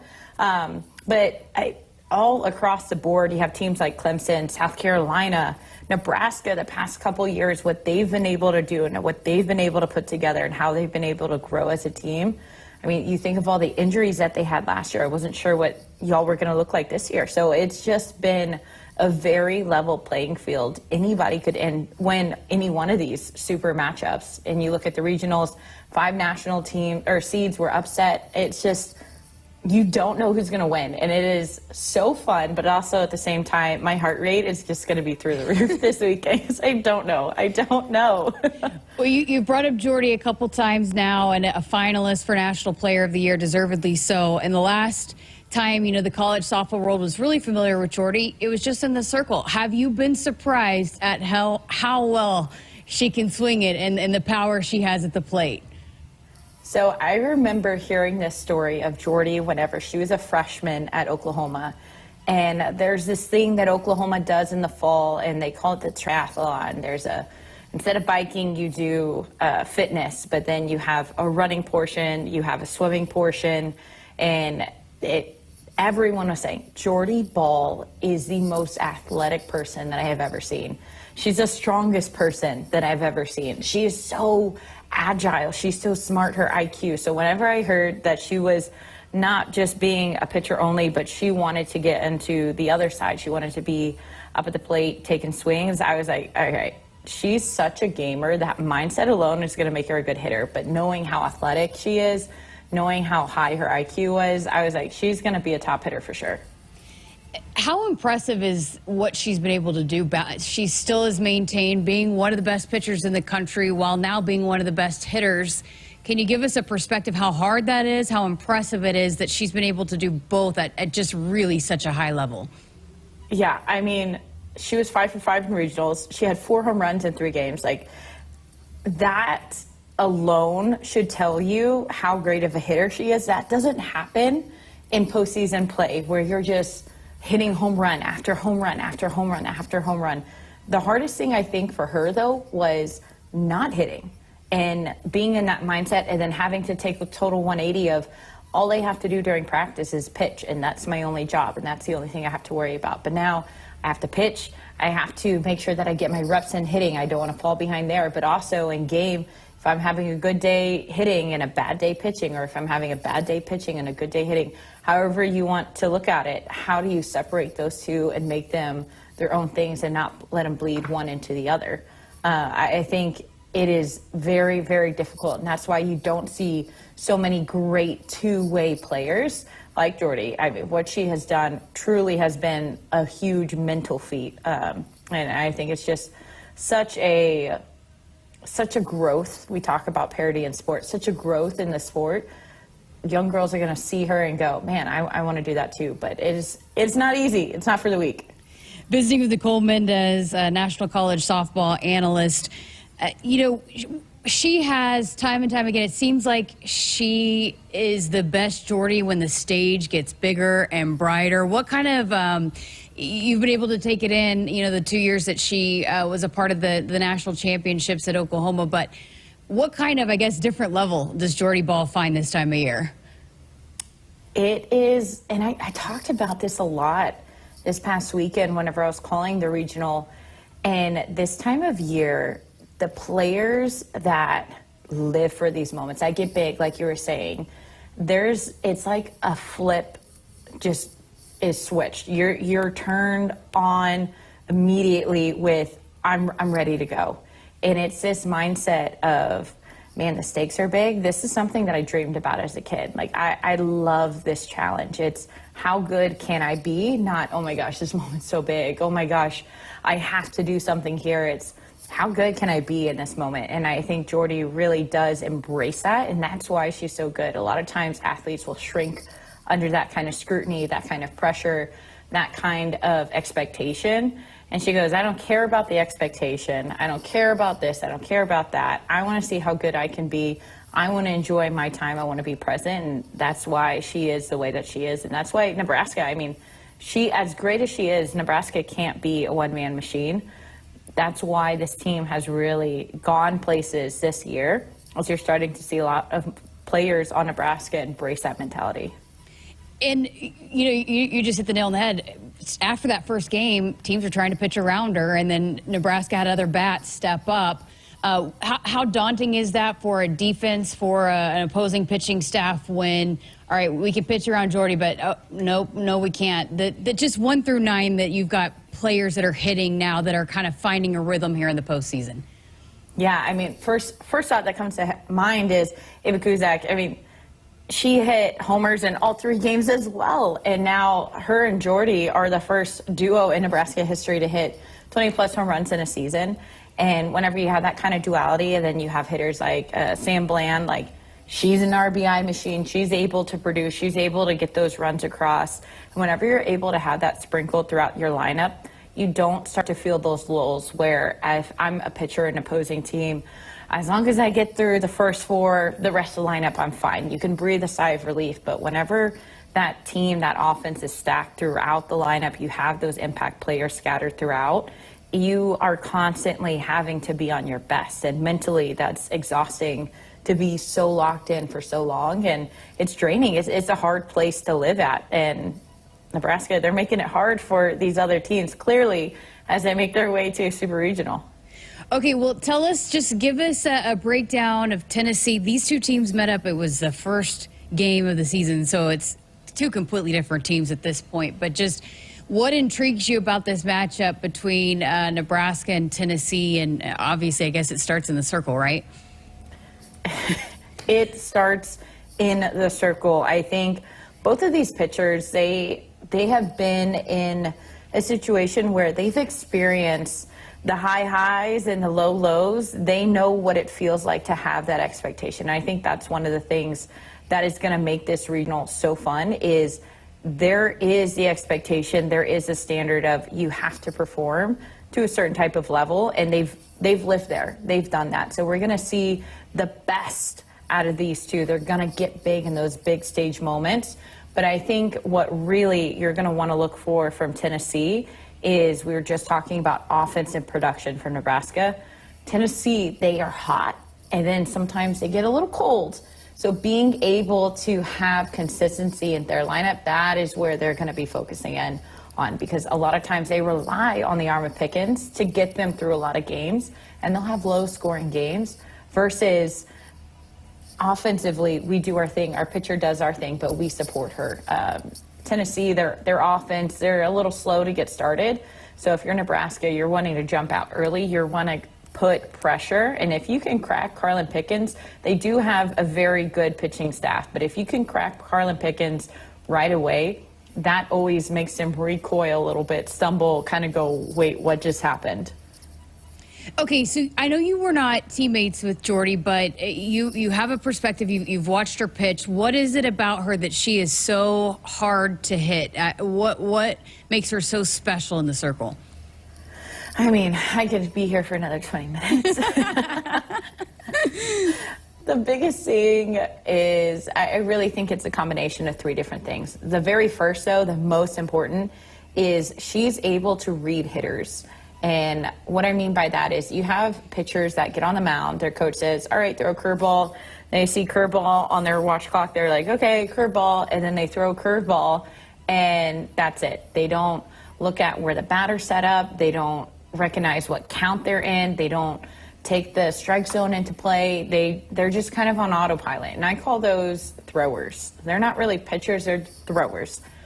Jordy is a pitcher, and what I mean by that is she's able to go, okay, that batter on that take that she just had, she looked very early. I don't want to throw a curveball. I'm going to shake it off. I'm going to call a changeup, make her feel even more early. I'm going to slow her down even more, and after that, then I'm comfortable throwing the changeup. She reads the hitters. She reads where they're at in the box, and she's a thinker in terms of she's not just on autopilot, throw. She understands what's going on in the game. She has a high softball IQ. That is one of the reasons why she's one of the best. You don't see a lot of players be at that level, much less pitchers in game be at that level. But then let's talk about her movement. She's able to go in two different directions, and whenever you're able to go north and south, you're talking about changing the batter's eyes. So being able to switch up the batter's eyes, going up in the zone, down in the zone, and then always she's able to pull the string a little bit, throw hitters off balance. I think those are the two biggest things that makes Jordy Ball. Wow, fascinating. Love that breakdown. Okay, so I wanted to quickly... Can you tell I'm an analyst? Yeah, I love it. I love it. That was awesome. I've never heard it broken down like that, so that was great. Okay, so quickly, before I let you go, did want to get your thoughts on, hey, we're representing the Big Ten over here. We got all the SEC cheerleaders and bias going on across college softball, but we're in Big Ten country here. We've got two other Big Ten teams besides Nebraska and UCLA and Oregon. You're very familiar with Oregon. You got a teammate that's coaching there, former coach that's coaching there. But break down those two, and what's the likelihood of maybe getting two teams outside of Nebraska to the Women's College World Series? Yeah, I'll start with UCLA. I mean, they are a program, they just know what it takes. And maybe you have a lot of youngsters coming in, but they have those upperclassmen who had talked to them, who had let them know, who that tradition, that legacy is very much alive over there. They call it a Bruin bubble, and it's for a reason. They're tight-knit. They know what it takes. And so I honestly really like UCLA's odds winning this Supers against South Carolina. South Carolina's a team that they do a lot of little things right, and they're consistent with those little things, which is very hard to do. But UCLA, to me, they have those moments where they're able to make a star power impact. And I haven't seen that as much from South Carolina this season. And whenever you get into postseason, you get into Supers, it's kind of like the whole regular season has been wiped away. So that's a big one. And then for Oregon, I have always said the harder the path, the better it makes you in postseason. So they had to battle back against what was once a conference foe. Now they're in the Big Ten. But Oregon had a tough battle with Stanford. They had a tough battle all Big Ten season. Came out victorious, and they did it again during regionals just yesterday. And so being able to carry that momentum, that's going to be big for them. I think it will be a very, very tough battle against Liberty. But if you're Oregon, you're going to rely on the depth of their pitching staff. You have a lot of arms that you can use. You have a lot of speed that you can use versus Liberty. They only have one pitcher that they've been relying on predominantly throughout the whole, not just regional, but their conference tournament as well as normal season. Great stuff. Hey, I was told today, I guess I didn't put this together, and I'm not trying to put the cart before the horse because Nebraska's got to go take care of business, but if both Nebraska and Oklahoma advance, it sounds like that's going to be the one of the first matchups. It'll be Nebraska and Oklahoma. How about that? In the Women's College World Series. We love a storyline. We love a good storyline. I mean, come on. Is this not what you live for? I think it's only poetic because of how much parity there has been. It's been anybody's game. So let's say that matchup does happen. Let's say OU does get to the World Series. Let's say Nebraska does get to the World Series. That matchup is going to be anybody's game. Jordy Ball is such a gamer. Oklahoma, they're starting to kind of gain momentum, gain traction. They're a very young team, and Jordy, she's been able to really rally her team behind her. I would love to see that matchup. That'd be a fun one. Last thing, and I'll get you out on this, but just you were there. You've been on that stage. Jordy has been on that stage. How important is that, just, having that experience, knowing what it takes to get there as Jordy tries to lead this team, this Nebraska team, back to Oklahoma City? Yeah, I think that experience is different for every team versus there's no one way to experience a College World Series. But I do think that there's a couple factors, whether it's your first time or your 20th time, right? Being able to stay together and play as a team. The moment will get big. There will be some type of pressure situation. Do you cave? Do you turn on your teammates, or you stay together? That's going to be a big part. That's a huge part of that experience. Whether the crowd starts to get overwhelming, whatever it is. And the second, I think the teams that really, you have teams that are all business, and then you have teams that are like, wow, we're just happy to be here. And then you have teams that go, man, I am taking in this moment. This is such a great opportunity. All right, let's lock in, let's play the game. If Nebraska can get into that mindset, if a newcomer to the College World Series can get into that mindset, I think they'll find that they can settle in very, very quickly. After all, the rules are still the same. The mound's still the same distance. The bases are still the same distance. That's all it is. You're just playing softball with more eyes on you in person. Awesome. Great stuff. Always enjoy chatting with you. Appreciate your time, and great to see you and talk to you. And hopefully we'll be seeing you in Oklahoma City here in a couple weeks. All right, Coody. I look forward to it. Nicole Mendes, a National College softball analyst, joining us here on Sports Nightly. We've got to get to a break. We got more of the show coming up after this. Your Nebraska Lottery has a monopoly on fun. Actually, it's our new $5 Monopoly 10X scratch ticket, and it's also part of a terrific second chance promotion. Until July 22nd, enter any non-winning $5 Monopoly 10X scratch ticket online for a chance to be one of 10 weekly winners of $1,000 or the grand prize of $10,000. Pass go and enter today. $5 Monopoly 10X top prize odds 1 in 114,000. Monopoly is a trademark of Hasbro. Hasbro is not a sponsor of this promotion. Hit us up on the text line. Text 402-413-2400 with your Husker thoughts. In the game of life, we all step up to the plate. Sometimes it feels like we're facing a curveball with no clear path. Call, text, or chat 988 for the Suicide and Crisis Lifeline. It's free, confidential, and staffed with trained counselors ready to listen and provide support. Don't wait for the ninth inning. Reach out, speak up, and let's strike out life's challenges together. Because we're more than players, we're a resilient community. Remember, in times of need, call a timeout. Call, text, or chat 988. It's okay to ask for help. We're here for you. Every swing, every slide. Play ball. Presented by Nebraska DHHS.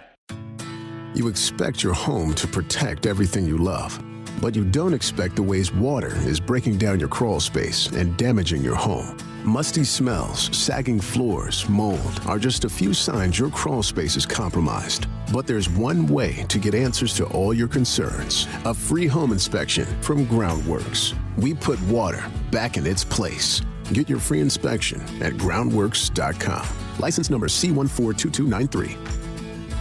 Want to boost Nebraska's economy and help the planet? It's as easy as filling up your tank. Switch to soy-based biodiesel to cut greenhouse gases by up to 74% and support biodiesel growth. I'm Greg Anderson, a farmer near Newman Grove, Nebraska, and biodiesel has transformed our farm. It cuts emissions, raises the cetane number, and improves fuel lubricity. So ask for biodiesel where you fill up. It benefits our air, economy, and Nebraska soybean farmers. Nebraska soybeans, feeding, fueling, and innovating for the future. When you're in the stands and have the ability to control your irrigation in the field, it's a game-changing moment. Valley is where farming meets end zone efficiency.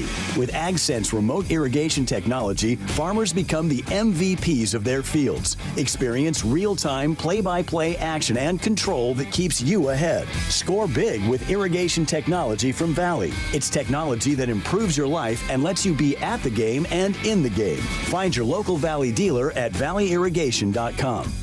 Elevate your drive in your new vehicle from Woodhouse Lincoln. Explore our current offers going on now. Lease the 2025 Lincoln Aviator for $998 a month for 36 months and 10,500 miles per year. Shop in store at 144th and Giles Road or online at woodhouselincoln.com. With approved credit, tax, title, license extra, security deposit waived, $3,000 down payment plus first payment and $299 doc fee due at sign-in. VIN number 5LM5J7XC2SGL13016. Offer expires May 31st, 2025. See dealer for details.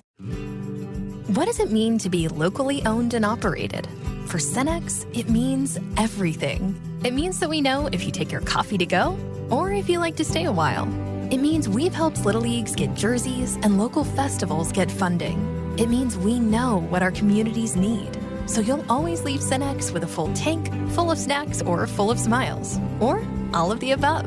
And that means the world to us. Cenex, powered locally.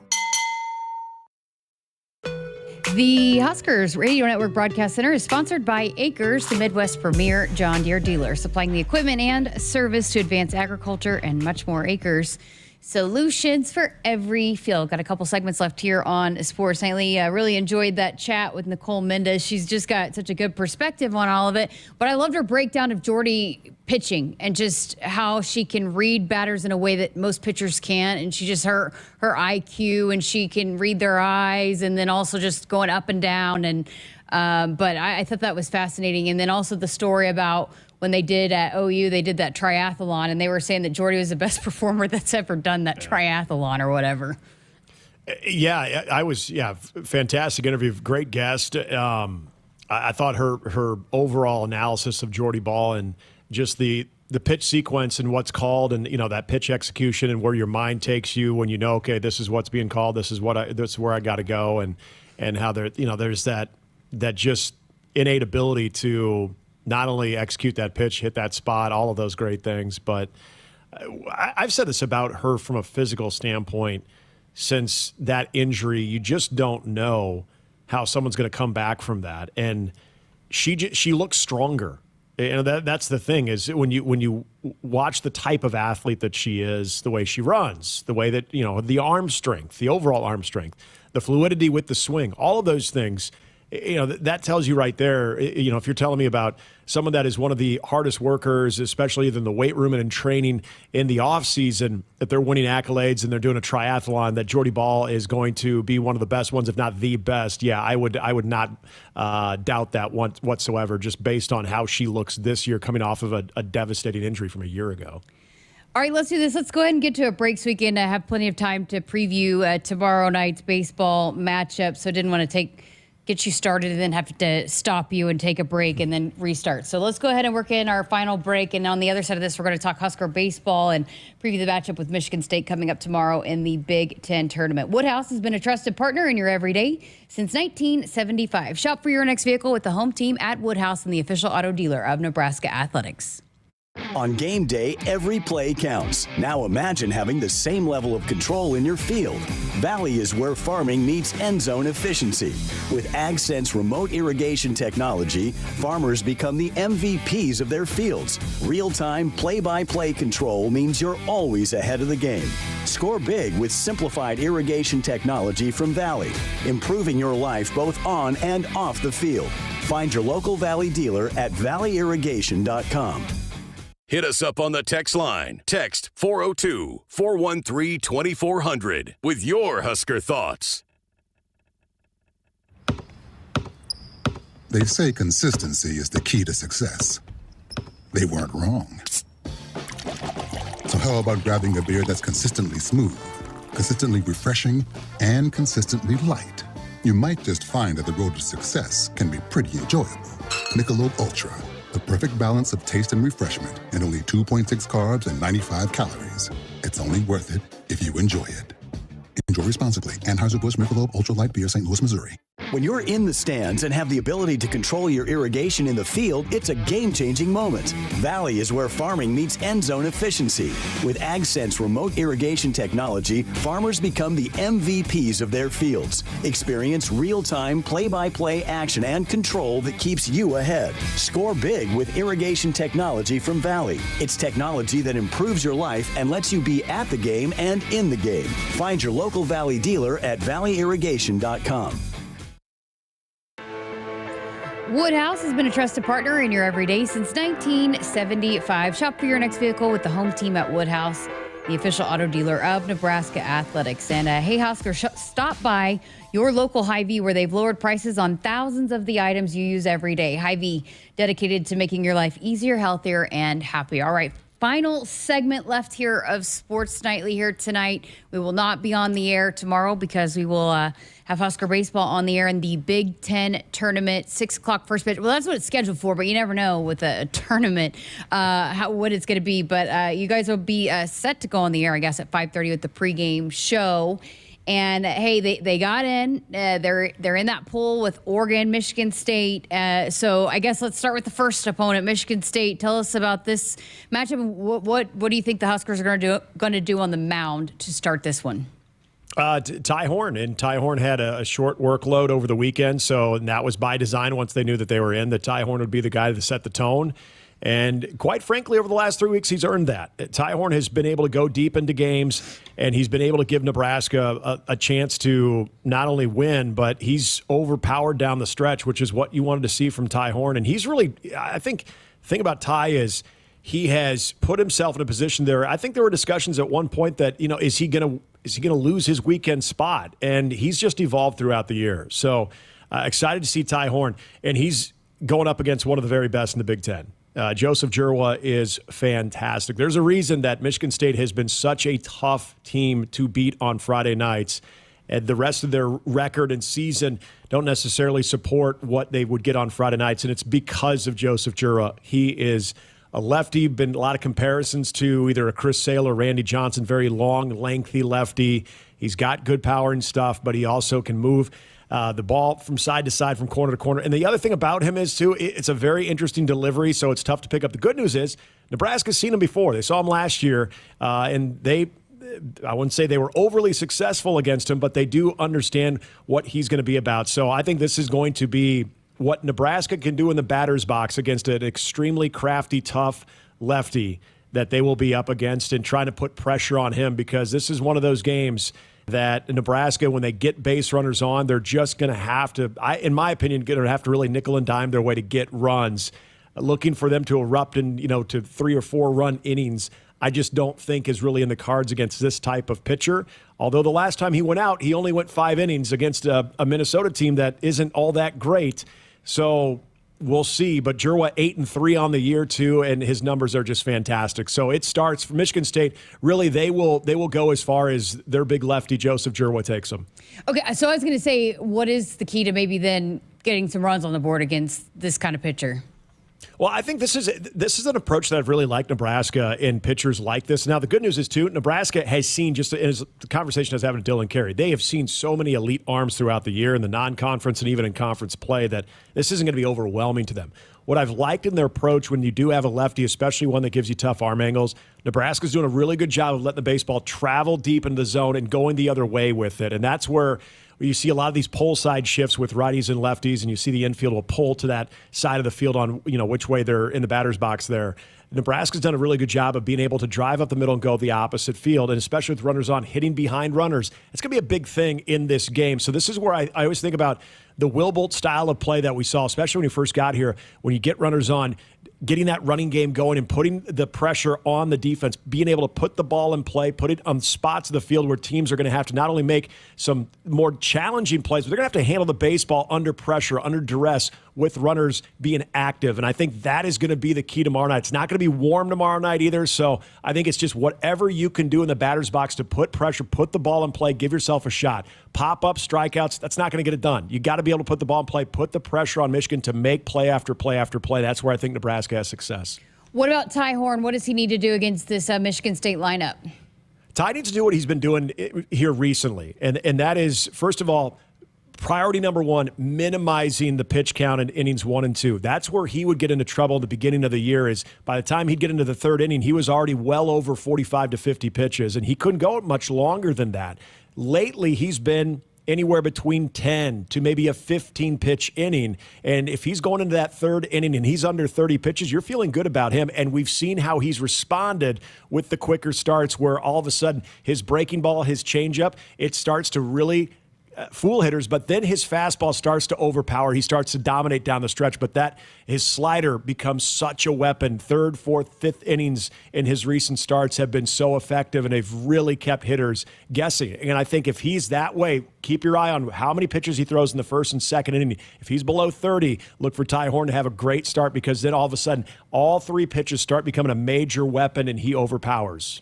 I know we spent a lot of time griping about the tournament, but hey, this kind of sets up well for Nebraska that they can, if they have to utilize a bunch of arms, you got plenty of days to rest them and get ready to go for Friday. Yeah, that's true. It's an interesting conversation with what Nebraska has, the 2 days rest in between, especially for your bullpen. But also then there's the question of, well, Oregon kind of got a bad draw because all of a sudden they have to play Thursday, Friday, and then possibly Saturday, Sunday if they're playing in a championship game. Why is that a disadvantage? That's pretty much the exact same series you have every weekend in the Big Ten. You're just 1 game heavy, but if you're 1 game heavy, that means you're playing in the championship game. So don't tell me about how Oregon is at a disadvantage as well. But you're right. You get those 2 days. I don't love having that much time in between games, but to your point right there, the bullpen, that is obviously very helpful. I guess I'm thinking it's Monday, tomorrow's Tuesday, and then they play Friday. I was thinking, man, we got a full week ahead, but it's only 2 days. Well, you still 2 days in a tournament. To have 2 days off in a tournament, that's a lifetime. When you're used to maybe having to go every single day, especially Right. if you're in the losers bracket, it's kind of a nice luxury to have 2 days to let your bullpen rest if you have to call on them. So. Oh yeah, there's been games where they've had to play at 6 o'clock. They don't get done until 9:30. Then they're playing one of the first games out of the gate, maybe a late morning or early afternoon game. So I mean, it's not even a 24-hour turnaround in some occasions. They're getting a full 48 hours. So you'll take the most you can get out of that. All right, so 6 o'clock first pitch there in the Big Ten tournament for Nebraska and Michigan State. Nick and Ben will be on the air at 5:30. We'll be back on Wednesday for a full 2 hours of Sports Nightly. Have a great night. Hit us up on the text line. Text 402-413-2400 with your Husker thoughts. Experience a redefined car buying experience with Woodhouse Mazda. Visit the Metro's exclusive Mazda dealers and explore our exceptional lineup. Receive 1.9% APR for 36 months or 3.9% APR for 60 months on the full lineup of 2025 Mazda CX-50s and 2025 Mazda CX-50 hybrids. Visit us in-store or online at woodhousemazda.com or woodhouseplacemazda.com today. With approved credit, tax, title, license extra, when financed through Mazda Financial Services. $299 doc fee due at signing. Offer expires 5/31/25. See dealer for details. Your Nebraska Lottery has a monopoly on fun. Actually, it's our new $5 Monopoly 10X scratch ticket, and it's also part of a terrific second chance promotion. Until July 22nd, enter any non-winning $5 Monopoly 10X scratch ticket online for a chance to be one of 10 weekly winners of $1,000 or the grand prize of $10,000. Pass go and enter today.